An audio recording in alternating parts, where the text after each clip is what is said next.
right, now look, today we finna make ourselves some lamb chops. Now look, I'm not really one that actually likes to really mess around with too much lamb. I'm not a big gamey meat eater. So the only way that I can eat lamb chops or really any type of gamey meat is if I make it, because I have a very specific way that I have to marinate it in order for me to be able to enjoy it.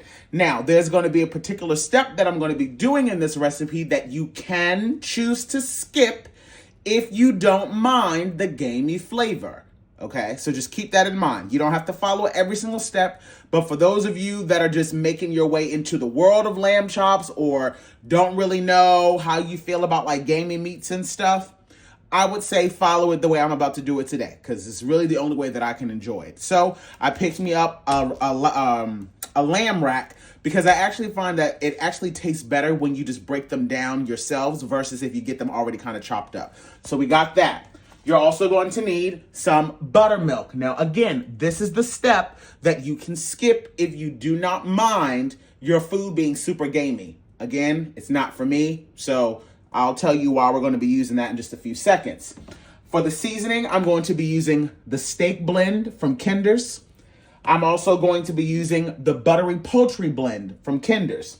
Now, to top it off, I'm going to be going in with this Tari Amarillo Peruvian everything sauce. My uncle let me try this as a little sauce packet when I was up in New York last week, and I was obsessed with it. And something is telling me that me topping my lamb chops off of this is going to be absolutely stellar. We're also going to need some fresh parsley. And then the second part of my marinating process for these lamb chops, I'll be using my epis. Now, this is a Haitian green seasoning.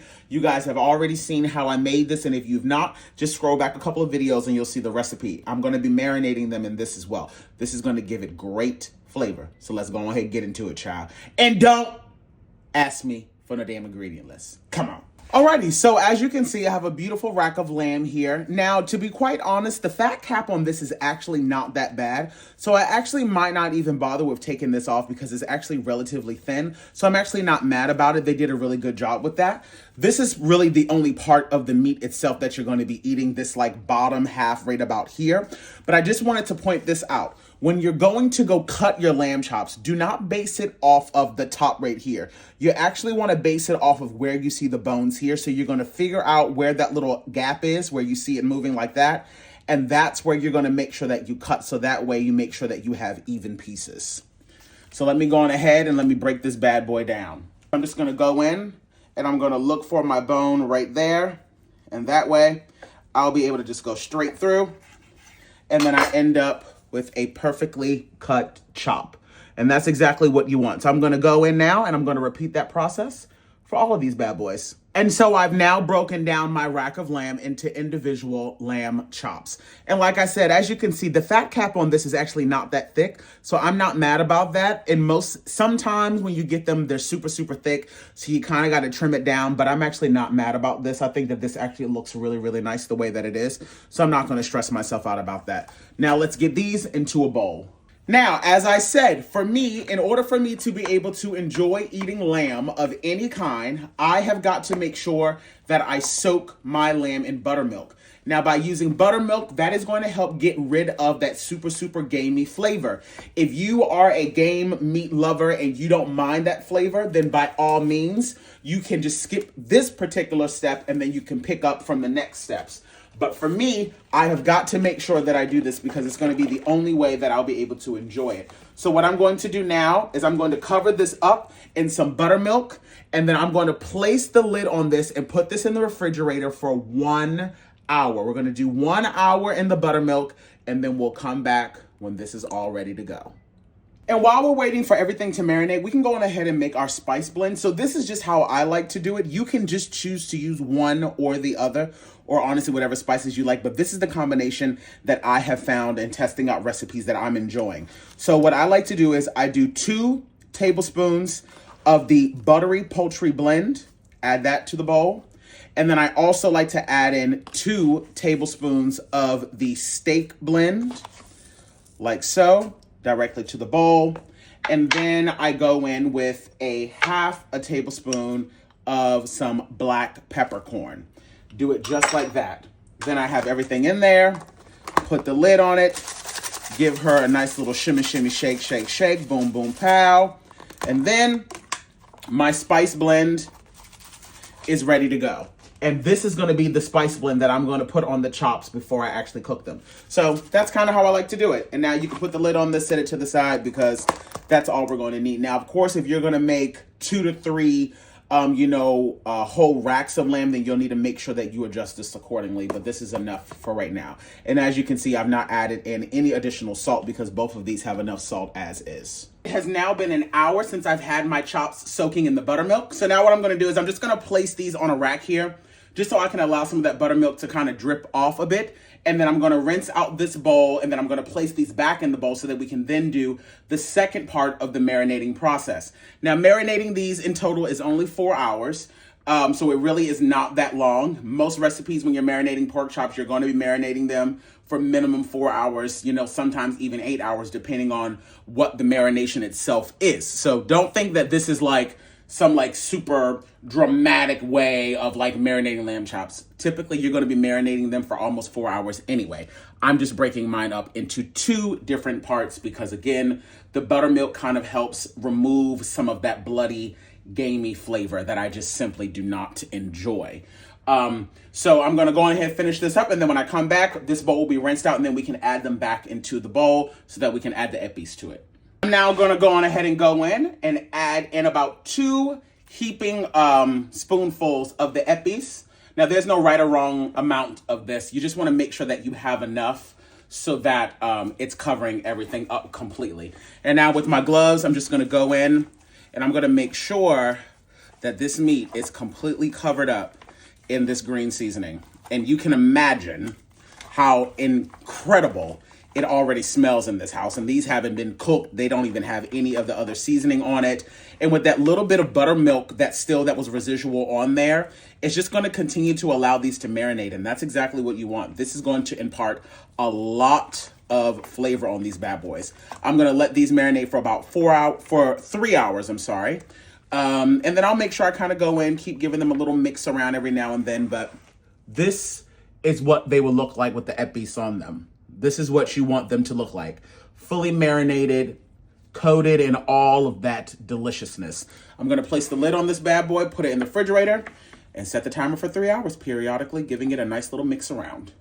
All right, y'all, so these bad boys have been marinating for 4 hours in total. 1 hour in the buttermilk, and then the last 3 hours in the epis. Now, the reason why I'm placing these on this wire rack right now is not only so that some of the epis can kind of drain off, but also remember, I always say you never want to take extremely cold meat out of the refrigerator and then place it directly into a hot surface. It's going to cause the meat to seize up, and then it's going to become really tough, so you don't want to do that. So while this is draining off, it's also going to allow these to come up to room temperature, which is exactly what I want it to do. So I'm going to let these sit for maybe about 5-10 minutes or so, and then we will come back, and then we can go on ahead and put the seasoning on them and then cook these bad boys up. But tell me, these don't look absolutely incredible. I mean, come on. Just from the marinade alone, you can tell that these are about to be fire. Now, if you wanted to, you could cook these on the grill. I'm not doing all that today. I'm cooking these right on the stovetop. But these on the grill, baby. Now, before I begin seasoning these, I'm going to go on ahead and pat them down a little bit. I'm not trying to wipe them, completely dry. I just want to pat down some of the excess liquid. I've already done this top side. Now, this is also going to make sure that the seasoning itself sticks to this and that it doesn't just all fall off when we put it in the heat. So I'm just going to pat all of them down. Alrighty, so now that I have these nice and pat down, I'm going to go in and I'm going to start to put the seasoning on them. I'm not reusing the seasoning for anything else, so don't go freaking out about me putting my hand, back in the seasoning thing. And I'm just going to go in with the dusting on each side, just like so. Now, I bought this whole rack of lamb for, what was it? I think it said $23 at the beginning of the video or something like that. Child, you be going to these restaurants and they be charging you damn near $23 for just 3 of these things. And I just think that's absolutely insane. So now that I got that done, I'm going to flip it over and I'm just going to repeat this process. And to make sure that I'm also getting this side done, I just go in and I just dip it right on in so that I have a nice crust on all sides. We want to make sure that all the surfaces. So this right here is what you want it to look like. You want to make sure that everything is fully seasoned. All of the sides, If you see a little bare spot like that, that's totally fine, honey. Just dip her right on up in that seasoning, just like that. And then you have yourself a perfectly seasoned, perfectly marinated lamb chop. Alrighty, y'all. So like I said, today I'm going to be preparing mine in my cast iron skillet. You can grill them, you can bake them. That's completely up to you. And when it comes down to the wellness, like as far as how well you want them cooked, that really is up to you. Some people like them medium rare. Some people like them, medium. Some people like them well done. That's completely up to you. I'm not going to get into that. Y'all do what you want when it comes to that, because I don't do the bloody food. I like my stuff kind of cooked through. But again, you cook them how you see fit. I'm going to be cooking my lamb chops 3 at a time because I don't want them to steam. And again, as far as the doneness, that really depends on you. I'm going to allow them to cook on each side roughly about 2.5 to 3 minutes per side.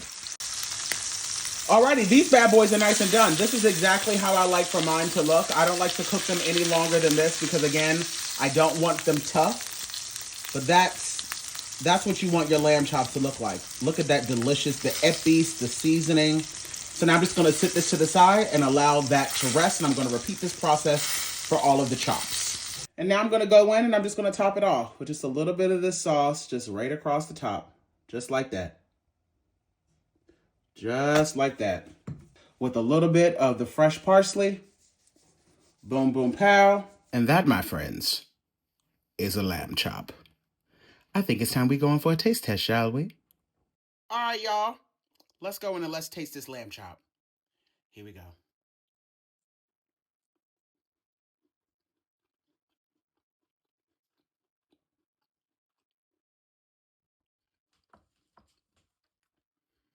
Now, wait a damn minute. Wait a minute.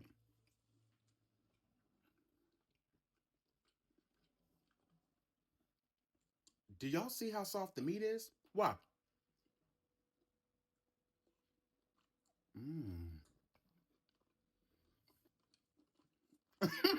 Hey!